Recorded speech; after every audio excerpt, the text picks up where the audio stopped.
아멘. 감사합니다. 우리 시간 말씀 앞에 서 있습니다. 우리의 가슴에 손을 얹고서 우리의 믿음의 신앙을 함께 고백하며 나아가시겠습니다. 나는 계시의 말씀인 성경이 우리 시대에 나에게 주신 생명의 말씀임을 믿으며 말씀대로 살 것을 고백합니다. 주여 이제 말씀하옵소서. 주의 종이 듣겠나이다. 아멘. 오늘 시간에는 사무엘하 7장의 말씀을 통하여서 주 앞에 영원히 있게 하옵소서, 주 앞에 영원히 있게 하옵소서라는 제목으로 하나님의 말씀을 증거하도록 하겠습니다. 여러분들, 날씨가 좀 많이 더워지지 않았습니까? 이렇게 더울 때 어디로 가십니까? 젊은 청년들은 카페로 갑니다. 근데 좀 나이가 지극하신 분들은 공원으로 가죠. 이 동탄 수원 쪽에도 좋은 공원들이 많이 조성되어져 있어서 무더운 여름철 무료하신 어르신들이 모일 수 있는 좋은 환경과 시설들이 잘 갖추어져 있습니다. 서울에서도 그런 공원들이 잘 조성되어져 있는데요, 특별히 연로하신 어르신들을 만날 수 있는, 많이 보고 싶다 싶으신 분들이 가기 좋은 공원을 제가 소개해 드리겠습니다. 탑골 공원이라고 하는 곳이 있습니다. 서울에 탑골 공원이라고 하는 곳에 가면은요, 거기서는 젊은 사람들을 찾아올 수가 없을 정도로 연로하신 분들이 그냥 아주 많이 모이시는 곳이 이제 탑골 공원이라고 하는 곳이 있는데요, 오랜 세월을 사셨지 않습니까? 제가 서울에서는요, 이제 연세가 두 자리에서 세 자리로 바뀌게 되어지면은 서울시에서 지팡이가 나옵니다. 특별히 이제 100세를 넘기시는 어르신들에게는 지팡이를 드리거든요. 그래서 이제 그 지팡이를 가지신 분들도 탑골 공원에 가면 참 많이 계신데요, 여러분, 우리가 아직 이제 50년도 못 살았지 않습니까? 60, 70년을 80년을 살면은 얼마나 많은 경험들을 하겠습니까? 정말 우리 부모님 세대, 우리 할아버지 할머님들 세대에는 정말 앞으로 우리가 겪지 않아야 될, 겪고 싶지도 않은 그런 어려운 일들을 많이 지내오고 경험하고 지나오지 않으셨습니까? 그런 많은 시간들의 어려움과 고난과 또 많은 배움의 그 과정들을 통해서 수많은 것들이 습득되어져 있고 체득되어져 있으신 것이죠. 그 탑골공원에 가면은 참 많은 어르신들이 계신데요, 이런 소문이 이제 나온 겁니다. 이제 제가 본격적인 얘기가 이건데요, 한국 장기협회, 바둑협회, 이런 협회들이 있지 않습니까? 장기협회에 누가 이렇게 제보를 한 거죠. 탑골 공원에 가면은 장기협회에 등록되어 있는 프로 기사들도 이길 수 없는 고수가 숨어 있습니다 라고 하는 이런 이제 제보가 들어오게 된 겁니다. 그러니까 이게 나름 프로입니다, 프로. 이 장기라고 하는 이 종목을 가지고서 정말 생계를 유지해 나가고 있는 한국을 대표하는 프로들이거든요.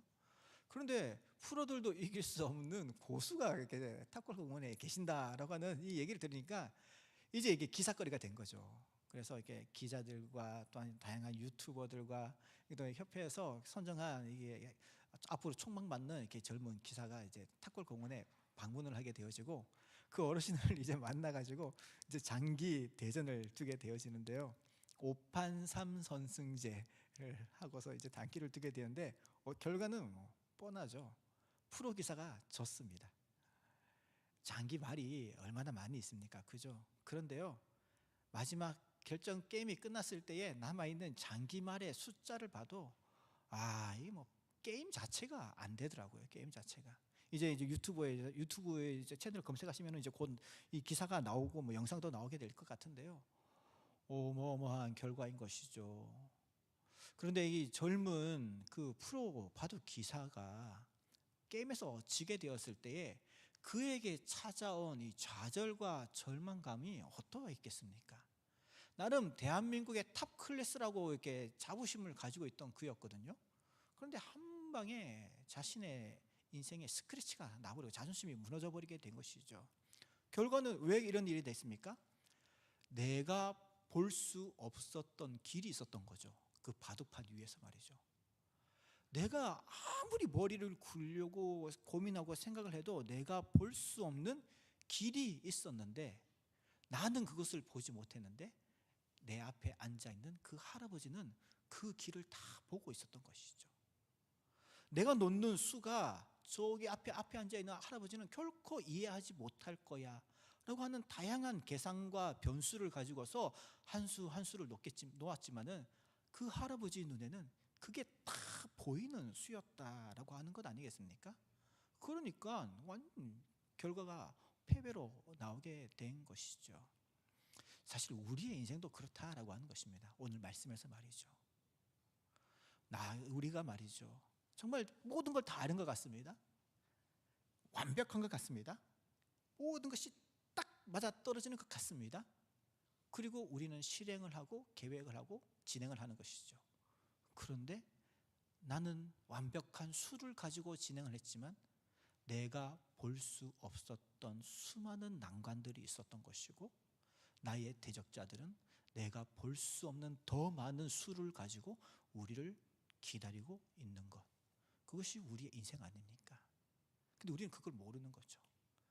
그래서 우리는 호기롭게 진행하고 달려가지만 그 좌절과 절망 앞에서 우리는 한없이 무너지게 되는 것 아닙니까?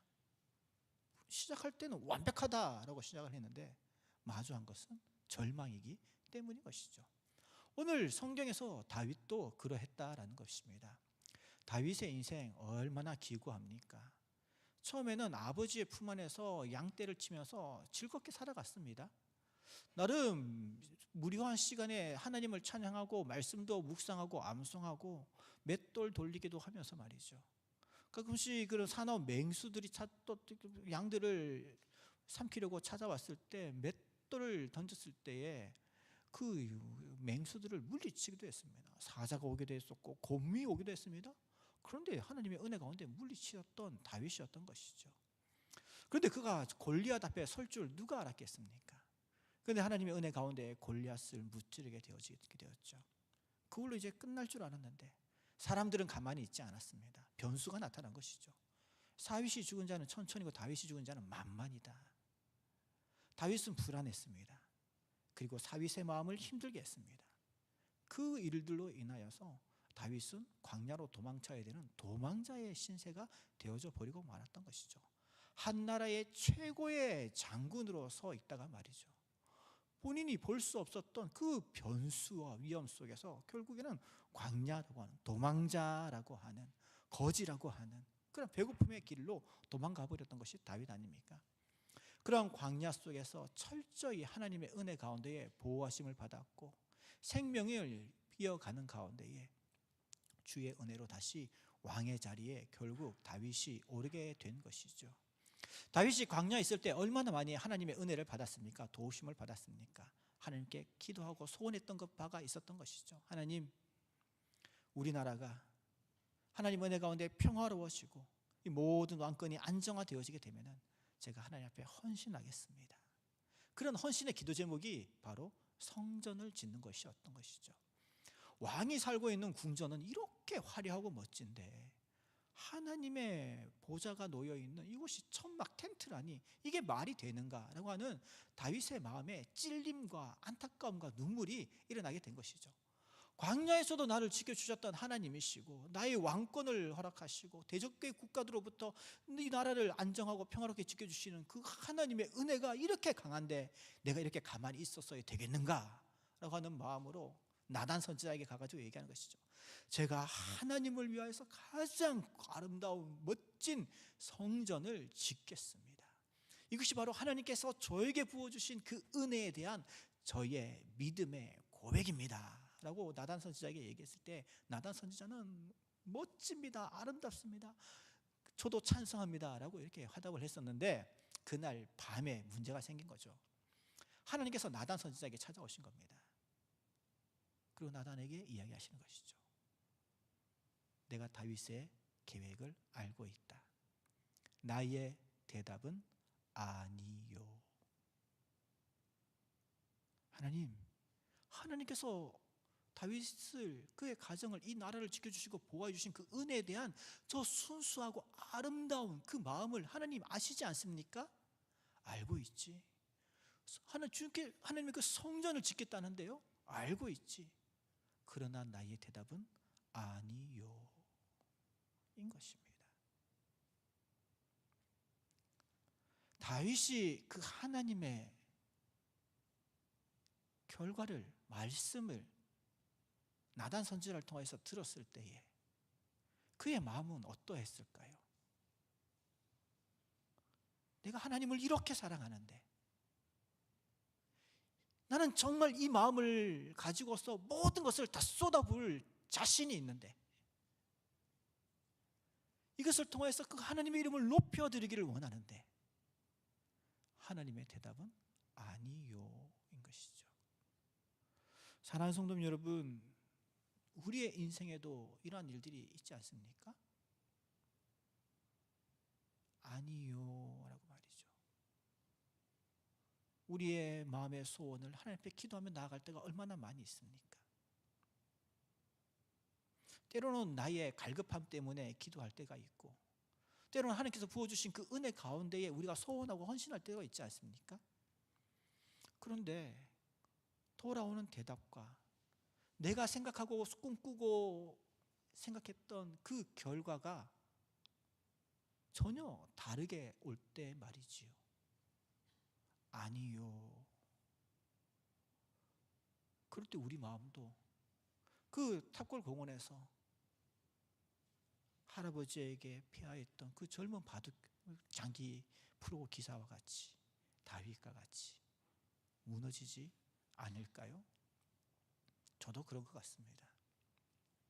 하나님 앞에 금식하며 기도하고 작정하며 기도하고 했는데 돌아온 결과물이 나의 생각과 나의 계획과 나의 꿈과 소망과 동떨어져 있을 때에 때로는 억한 마음이 생기기도 하고, 내가 믿는 하나님이 바른 정말 이 하나님이 맞나? 많은 성도님들이 그러한 어려움을 마주하게 될 때에 신앙을 잃어버리고 기도의 자리를 떠나가 버리고 예배의 자리를 떠나가 버리는 일들이 얼마나 많이 있습니까? 그런데 오늘 우리가 성경에서 발견하게 되어지는 다윗은 우리와 똑같은 그러한 현실에 마주했는데 다윗의 반응은 달랐다라고 하는 것이죠. 오늘 사무엘하 7장을 통하여서 그 하나님의 아니요라고 하는 대답 속에서 다윗이 가졌던 그 모습들을 우리가 세 가지 정도 살펴보는 가운데에 이것이 바로 믿음의 사람의 모습이구나. 나에게는 아직 이런 것이 부족했구나. 나의 믿음이 조금 더 다윗을 통하여서 한 단계 성장해 나갈 수 있는 그런 귀한 도전받는 시간 되어질 수 있기를 주님의 이름으로 축복합니다. 첫 번째로 하나님이 아니요라고 하실 때 말이죠. 아니요라고 하실 때 다윗의 선한 계획이 막혔을 때에 일반적인 사람이라면 원망합니다. 어떤 사람은 하나님을 향하여서 손가락질합니다. 우리 여러분들은 하나님으로부터 아니요라고 하는 반응을 받았을 때, 대답을 들었을 때 여러분들은 어떻게 반응을 하셨습니까? 아니요라고 하는 반응과 대답을 받아본 적이 있으십니까? 오랫동안 준비했던 일들이 막혔을 때에 간절히 기도하고 있지만 그 기도의 응답이 오고 있지 않을 때에 선한 마음으로 헌신하고 달려 섬기기를 원하지만 그 문이 막혀 버렸을 때 여러분들의 그 마음속에서 처음 드는 생각과 그 마음속에서 올라오는 감정은 무엇입니까? 다윗도 그 자리에 있었다라고 하는 것이죠. 그가 성전을 건축을 계획한 것은 단순한 다윗의 야망이 아니지 않습니까?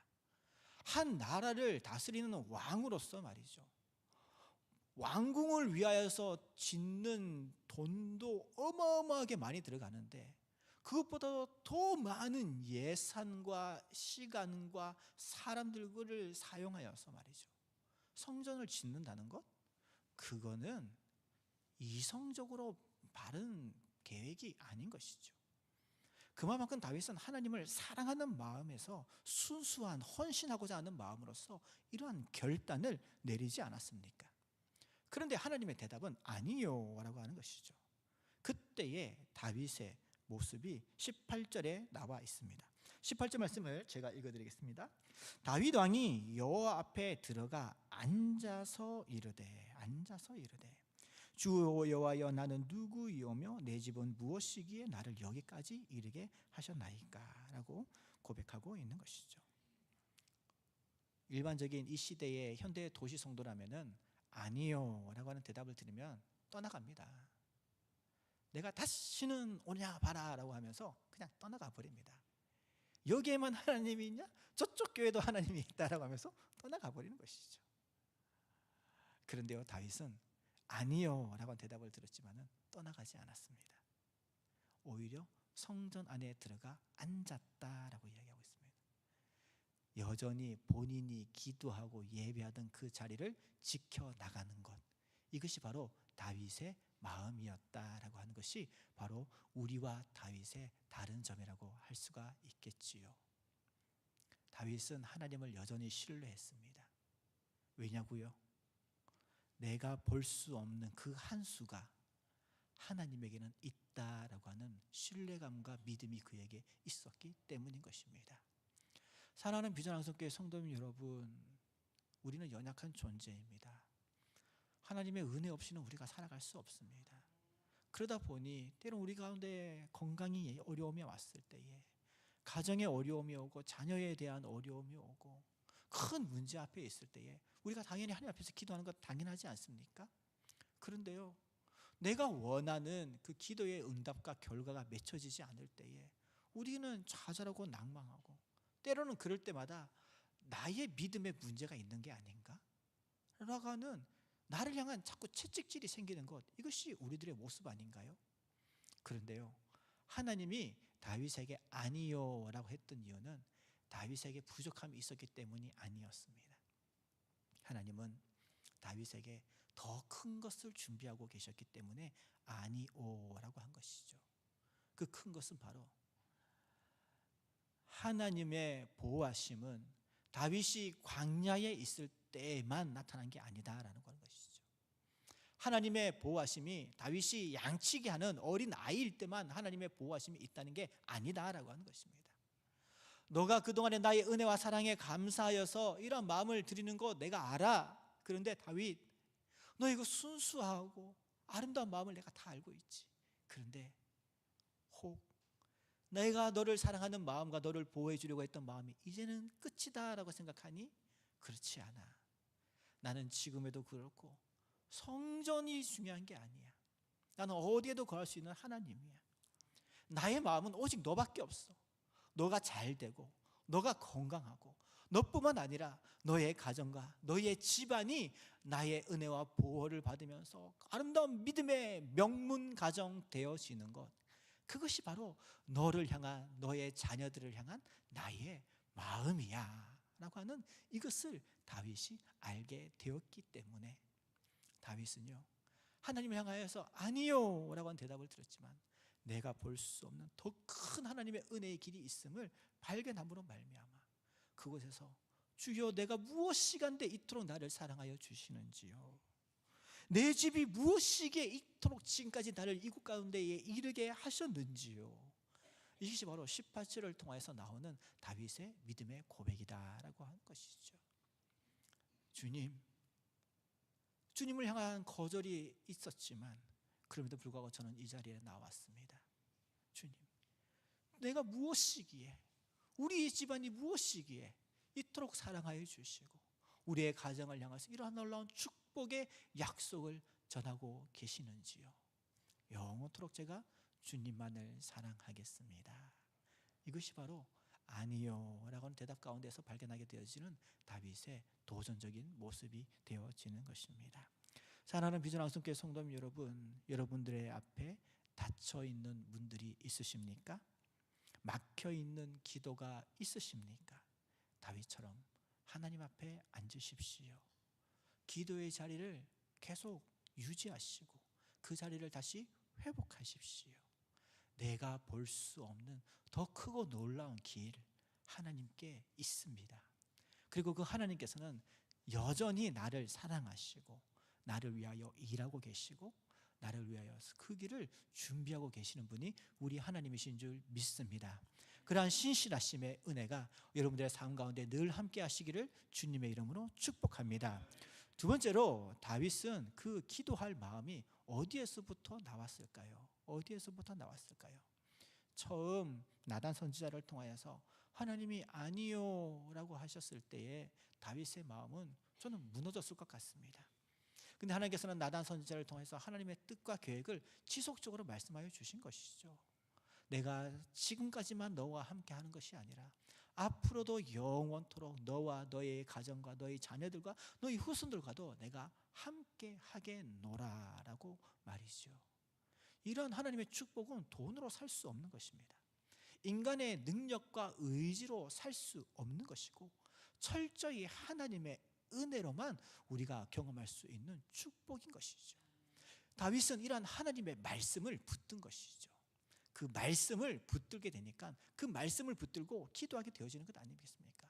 하나님, 제가 광야 속에서도 하나님의 은혜가 있음에도 불구하고 저 안에 얼마나 많은 연약함이 있었는지 아십니까?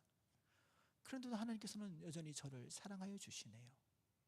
이곳에서 예수 그리스도의 은혜를 발견하게 되어지는 것이죠. 내가 무엇이간데 주님 하나님이 하나밖에 없는 아들 예수님을 이 땅에 보내시면서까지 우리를 주님의 자녀 삼아 주시는지 말이죠. 이것이 바로 우리를 향하신 하나님의 마음이고 하나님의 말씀이고 그것이 바로 예수님을 통해서 나타나는 것입니다. 기도는요, 내가 뭔가를 기도해야지, 어떠한 상황이 생기면 기도해야지, 그렇게 해서 기도하는 것은요, 기도의 연속성이 나타날 수가 없는 것입니다. 기도는 하나님의 말씀을 붙들고 기도하는 것이죠. 나의 삶 가운데에 여러 가지 일들이 있습니다. 그 가운데에서 하나님께서 나에게 뭐라고 말씀하시는지 말씀을 붙들고 기도하는 것이죠. 그런 점에 있어서 우리는 성경을 자주 읽고 가까이 해야 되는 것입니다. 제가 이번 주 한 주간 월요일부터 금요일까지 이렇게 세미나를 다녀왔었는데요.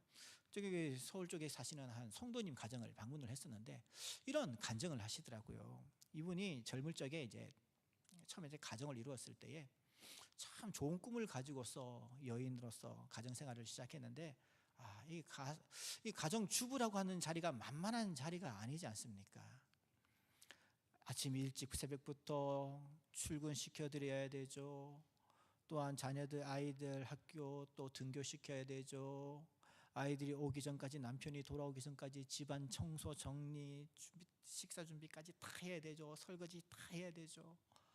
이 집사님이요, 그냥 매일매일 자신의 삶 가운데서 가장 많이 머무는 시간이 자리가 어디냐면 싱크대 앞이랍니다. 싱크대 앞.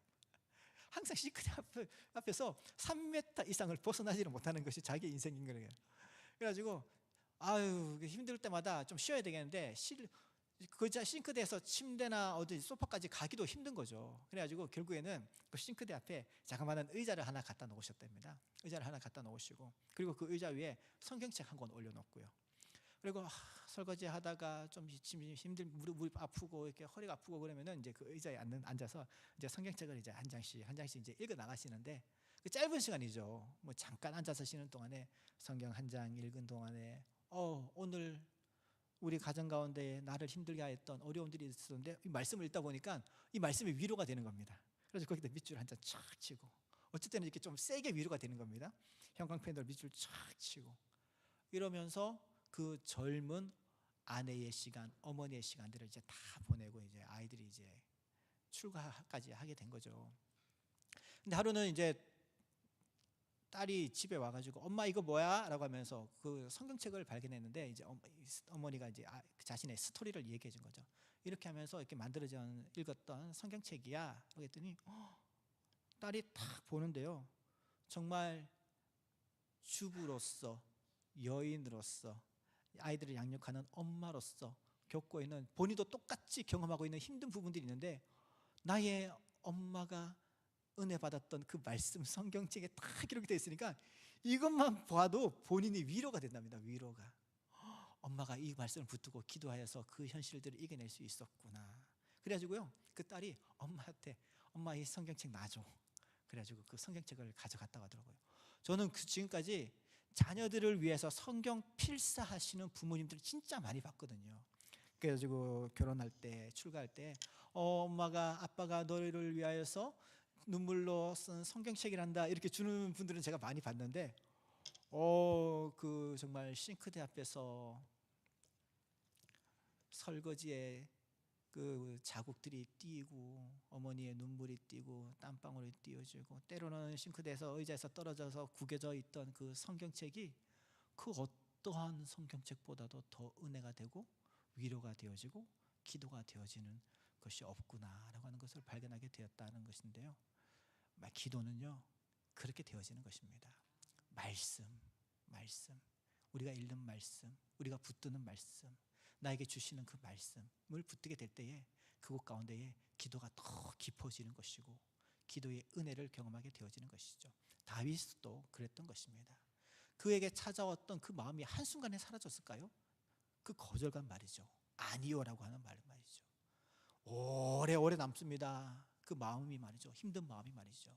그런데 그 강한 마음, 그 연약한 마음을 계속 짓누르고 품어주고 안아주고 회복시켜 줄 수 있었던 것은 결국에는 그 말씀을, 하나님의 말씀을 붙들고 그 말씀을 붙들고 그 자리를 지키면서 기도하는 시간들, 그것이 그를 붙들어 줄 수가 있었던 것이고 기도가 이어지게 할 수 있었다라고 하는 것이죠. 사랑하는 성도님 여러분, 여러분들의 그 가정 가운데에 성경책이 어디에 놓여져 있습니까? 혹 그 성경책 위에 먼지가 가득 쌓여 있지는 않으십니까? 먼지가 가라앉은 만큼 우리의 신앙도 세상의 물결로 덮여 있다라고 하더라고요.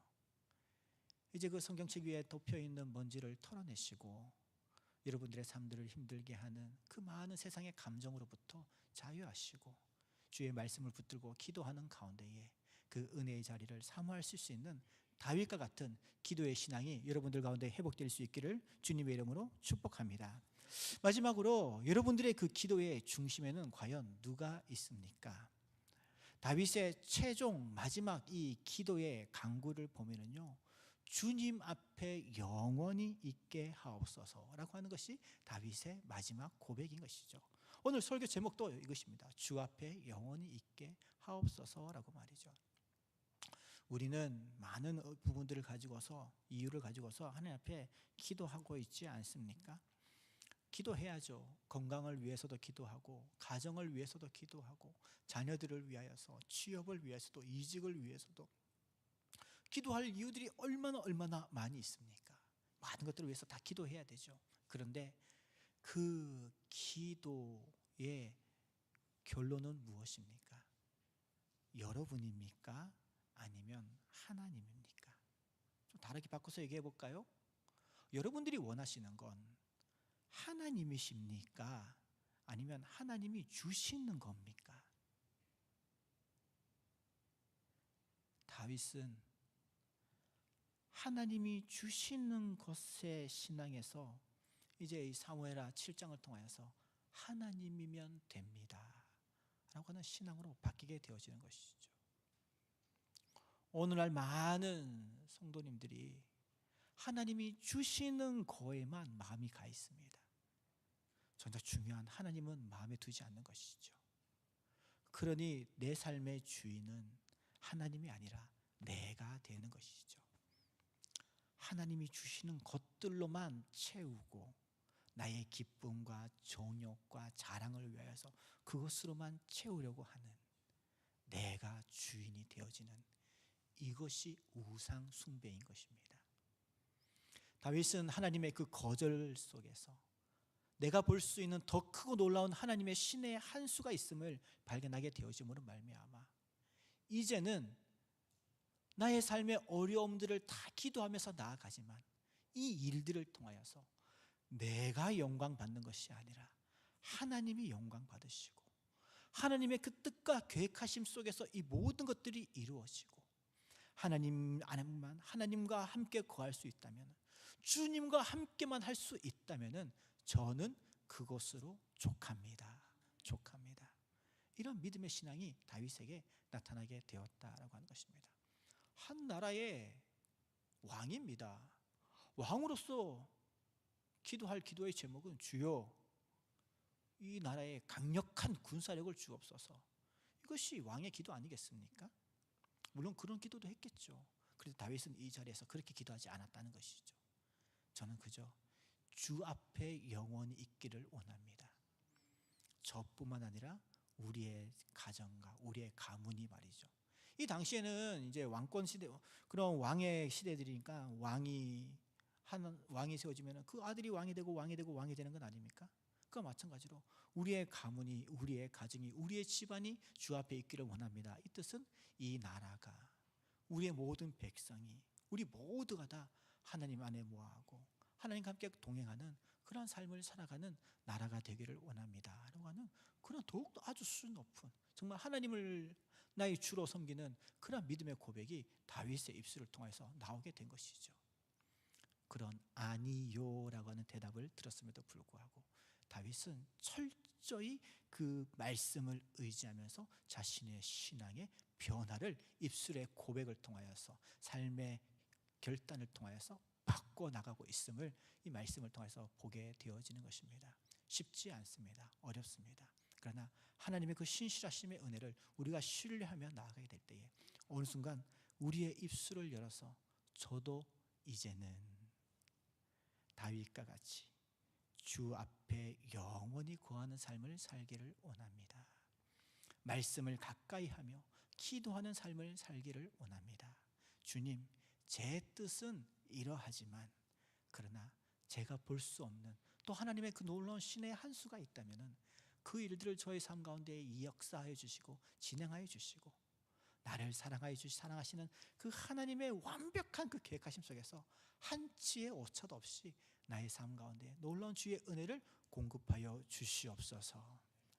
수준이 한 단계 성장하고 다윗과 같은 믿음과 다윗과 같은 기도와 다윗과 같은 결단의 삶을 살아가실 수 있는 우리 모든 비전 항성교회 성도님들 되시기를 주님의 이름으로 축복합니다.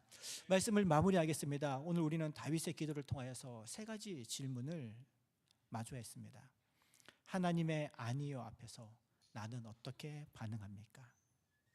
나의 기도는 내 필요에 의해서 시작됩니까? 아니면 하나님의 말씀으로부터 시작이 되어집니까? 나의 간구의 중심에 하나님이 계십니까? 아니면 내가 있습니까?